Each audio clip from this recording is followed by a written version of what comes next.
Chhatrapati Sambhajinagar railway स्थानकावरील उर्दू नावाला संजय केणेकरांचा विरोध आहे। संजय केणेकरांसह पुत्राला धमकी देण्यात आली। तर पुत्रावर बऱ्याचदा हल्ले झाल्याची केणेकरांनी माहिती दिली। पोकळ धमक्यांना आम्ही घाबरणार नाही, भाजपचे आमदार संजय केणेकर यांनी धमक्या देणाऱ्यांना चॅलेंज दिलेलं आहे।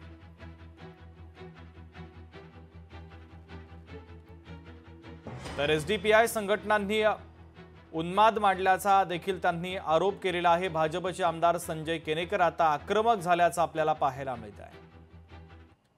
मी निश्चितच सांगू इच्छितो, हर्षवर्धन केणेकर 15 वर्षापासून बजरंग दलचं काम करतो। एवढंच नाही तर गोरक्षकाचं सुद्धा काम करतो आणि गोरक्षकाची सेवा करताना त्याच्यावर बऱ्याचदा हमले होण्याचा प्रयत्न झाला, परंतु तो तिथं डगमगला नाही आणि त्यामुळे केणेकर परिवार खऱ्या अर्थानं या हिंदू संस्कृतीचं रक्षण करण्याकरता कुठेच डगमगत नाही आणि त्यामुळे तुमच्या या पोकळ धमक्याला आम्ही घाबरणार नाही आणि यापुढे या धमक्या देण्याचं काम आपण करू नये एवढंच आपल्याला सांगू इच्छितो। लोकशाही मराठी ऐका, पहा, जागरूक रहा।